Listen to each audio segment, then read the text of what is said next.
Disebutkan dalam sebuah kisah yang sahih juga, Jabir radhiyallahu anhu pernah seorang sahabat Nabi yang mulia berkata, ketika orang-orang yang berhijrah ke Habasyah ke Ethiopia pulang ke Madinah dan menghadap baginda Nabi SAW ketika pembebasan kota Mekkah dari kekufuran, beliau pun bertanya kepada para sahabat itu, maukah kalian memberitahukan kepadaku, kata Nabi SAW, sesuatu apa yang paling menakjubkan bagi kalian yang pernah kalian lihat di Ethiopia sana atau di Habasyah? Berapa pemuda di antara mereka menjawab, tentu wahai Rasulullah, suatu ketika kami sedang duduk-duduk di pinggir jalan, tiba-tiba lewat seorang perempuan yang sangat tua di antara mereka di penduduk negeri Habasyah ini yang membawa gentong air di atas kepalanya. Tiba-tiba perempuan tersebut bersenggolan atau lewat di sebelahnya seorang anak muda laki-laki, yang tiba-tiba anak laki-laki tersebut memegang pundak si perempuan tadi, kemudian mendorongnya sehingga perempuan itu jatuh berlutut dan pecahlah gentong airnya. Sesudah bangkit, perempuan itu memandang si anak muda kemudian berkata, wahai pengkhianat, kelak kamu akan menyadari jika Allah telah meletakkan kursinya nanti di hari kiamat dan mengumpulkan manusia untuk menghakimi di antara mereka. Sejak awal dan akhir, semua manusia yang pertama dan akhir akan didatangkan, tangan-tangan dan kaki mereka akan berbicara, dan tidak ada sesuatu pun yang terzalimi, maka urusanku dan urusanmu akan selesai pada saat itu. Maka Nabi SAW bersabda, apa yang diucapkan perempuan itu benar. Bagaimana Allah memberkahi suatu kaum yang tidak mau menolong orang yang lemah dari tindakan orang yang berbuat aniaya.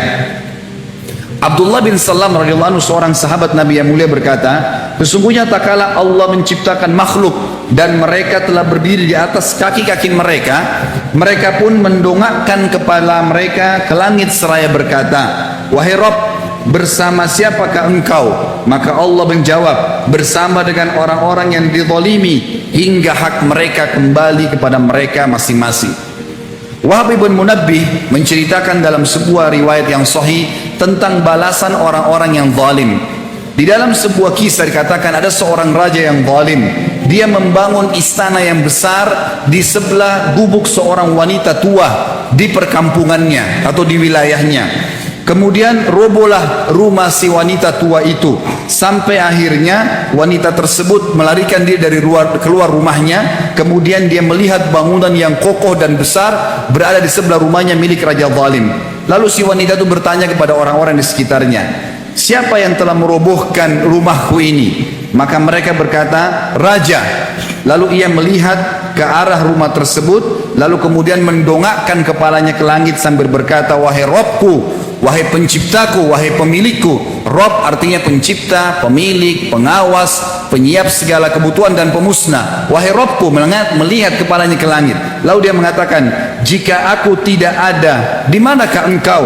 Kemudian Allah memerintahkan kepada Jibril alaihissalam agar membalikkan istana tersebut, kemudian mematikan semua yang ada di dalamnya. Dan ini terjadi di masa-masa setelah Islam datang. Kemudian juga dikatakan seorang gubernur di wilayah Irak bernama Khalid bin Barmak. Orang ini berbuat zalim. Pada saat dia menjadi seorang pengusaha, dia berbuat zalim, selalu mengambil hak masyarakatnya. Maka yang terjadi, dia berkata pada saat dipenjarakan satu hari dengan anaknya yang mendukungnya, anaknya bertanya, wahai ayah, di penjara dulu kita mulia, duduk di sebuah singgasana yang mewah, kita makan dari makanan yang enak, kita didampingi dengan pelayan-pelayan yang banyak. Sekarang kenapa kita jadi terbelenggu seperti ini dan berada di penjara? Maka ayahnya berkata, wahai anakku, doa-doa orang yang terzalimi senantiasa bergema di malam hari, namun kita tidak menyadarinya dan Allah tidak lalai dari itu. Disebutkan dalam riwayat yang lain, Abu Umamah radhiyallahu anhu, sahabat Nabi yang mulia, berkata, akan didatangkan orang yang zalim pada hari kiamat kelak kalau dia tidak sempat minta maaf dan mengembalikan hak orang yang sedang dizaliminya. Hingga ketika berada di atas sirat yang berada dibentangkan di atas neraka, maka di atas neraka jahanam ia bertemu dengan orang-orang yang pernah dizaliminya. Kemudian orang-orang tersebut menceritakan kepada Allah tentang kezaliman yang terjadi. Maka orang-orang yang dizalimi tadi kemudian mengambil semua pahala yang dimiliki orang tersebut tanpa tersisa sedikit pun sampai semua hak orang yang terzalimi diberikan.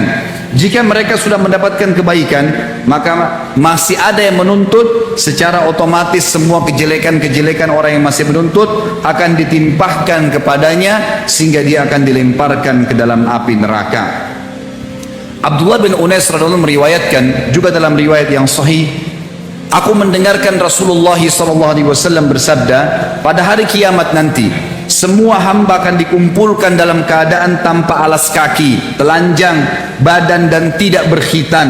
Lalu ada seruan menyeru dari malaikat yang diperintahkan oleh Allah, yang dapat didengar oleh orang yang dekat dan orang yang jauh. Allah berfirman, aku adalah Maharaja yang maha membuat perhitungan. Tidak layak bagi seseorang dari penduduk surga untuk memasuki surga dan seseorang dari penduduk neraka untuk memasuki neraka bila masih ada padanya kezaliman yang belum terbalaskan, meski hanya tamparan, apalagi lebih daripada itu. Dan Rabb tidak akan menzalimi siapapun.